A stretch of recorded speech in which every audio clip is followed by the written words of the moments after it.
todo o sistema mercantil, né, que na verdade era Veneza e Gênova, né? Mas basicamente onde tinha as famílias lá, os Médici, né, onde Maquiavel, era essa mesma galera. E depois de lá eles saíram e foram para a Inglaterra. Então eles vão migrando, por isso que são internacionalistas. Eles não têm, por isso que essa coisa do contra o nacionalismo, contra a pátria, contra a identificação das pessoas.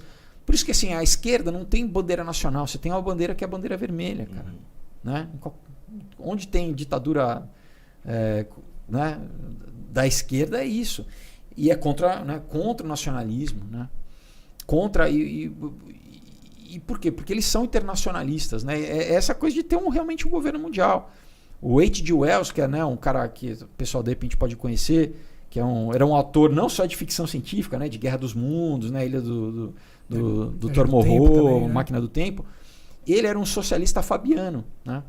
O comunismo não é russo, o comunismo começou, né, assim, não começou na Alemanha, a gente pode também traçar. Então, a Revolução Francesa, depois, né, o tal do Illuminati lá na Alemanha. Mas você tem, né, muita dessa migração para a Inglaterra, quando eles já subvencionavam guerras, né, dos dois lados. Então, por exemplo, as guerras napoleônicas eles bancavam, né, porque, de novo, guerra custa muito caro, né? Então, os governos pegavam um empréstimo com os banqueiros. Então, tanto a coroa britânica quanto o Napoleão, os Rothschild deram empréstimo para os dois. E eles tinham um sistema de correspondência, não tinha WhatsApp na época. Eles tinham um sistema de courrier, né? E eles souberam que o Napoleão tinha perdido a Batalha de Waterloo antes de todo mundo, inclusive na Inglaterra, na Bolsa da Inglaterra. Então o que eles fizeram? Antes de, né, quando abriu o pregão, eles venderam os títulos ingleses que eles tinham. Todo mundo viu eles vendendo. Eles falaram, cara, os caras têm informação interna que a Inglaterra perdeu a guerra. Todo mundo começou a vender os títulos ingleses. O preço foi lá embaixo. O que eles fizeram? Compraram tudo. Ficaram donos, cara. E aí a coroa britânica não tinha outra saída a não ser dar título de nobreza para os caras. Os caras se infiltraram na nobreza. Viraram lords, até hoje Lord Rothschild e tal. Então assim que os caras vão, né, enfim, se introduzindo, né, e tal. E cara, usando, por exemplo, droga para fazer engenharia social, né? Na China teve a guerra do ópio, né, no século XIX, cara, milhões de pessoas morrendo e os caras lucrando com isso, entendeu? Você vai no site do Rothschild hoje, você entra no site deles, tem lá, o primeiro banco deles lá, eu não me lembro, acho que é 1876, alguma coisa assim, na China. Por quê? Então, não interessa o custo humano, não interessa as pessoas morrendo, não interessa o que a gente... Né? O negócio é dominar e no caso, por exemplo, droga, você faz uma engenharia social, as pessoas não conseguem se rebelar contra um invasor externo, porque elas estão passivas, elas estão num estado de dependência química, né? Então, cara, é muita coisa junto, assim, sabe? E é isso. Eu voltei ao H.G. Wells, né? Só lembrando, ele tem 2 livros, né? Um chamado Conspiração Aberta e um chamado Nova Ordem Mundial, tá? Acho que um é da década de 30 e outro acho que da década de 40, se não me engano. Eu tenho um canalzinho no YouTube que eu pego esses livros e eu leio no ar para as pessoas, né? Porque eu quero dividir essa informação com as pessoas. Você lê comentando ou lê? Eu leio comentando, mas eu já li antes, né? Grifo Separa. e tal, e leio, claro, né? Faço um comentário. Certo. Mas ele já falava abertamente, cara. Ele primeiro assim, cara, a nossa revolução é uma religião, é uma nova religião, tá? Por quê? Porque ela traz novos valores. Quem lida com valor é religião. Religião que sempre né, estabeleceu valores. O que é certo, o que é errado. Então ele está falando, não, a gente vai introduzir uma nova religião secular, obviamente sem o conceito metafísico de Deus, mas substituindo por uma utopia que é basicamente tirou aquilo que era... Né, o Marx ele era um cripto-judeu, né? Ele...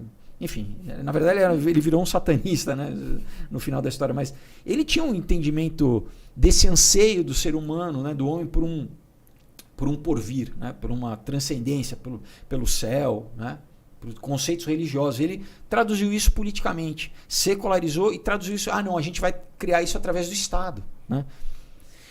Satanista? Mas por que você acha que ele... Não é o que eu acho, tem literatura, né? Ele se converteu a... Ele veio de uma família, porque isso era comum, né, durante a Idade Média, principalmente depois da Inquisição. judeus que fingiam ter se convertido principalmente para o catolicismo, né, mas também para o islamismo, né, teve pessoas no Oriente Médio, na época do Império Otomano, que também... Então é chamado cripto, né, era judeu na verdade, mas ele na aparência parecia ser de outra religião. E o Marx nasceu numa família assim, né? Numa família, achando que ele era cristão, e daí quando, né, basicamente na época do Bar Mitzvah, inclusive porque segundo essas famílias não educavam os filhos na religião deles quando eles eram criança, com medo de que eles não contassem na verdade a verdadeira religião. Então quando eles já tinham uma idadezinha, já entendiam aí que a religião verdadeira era apresentada.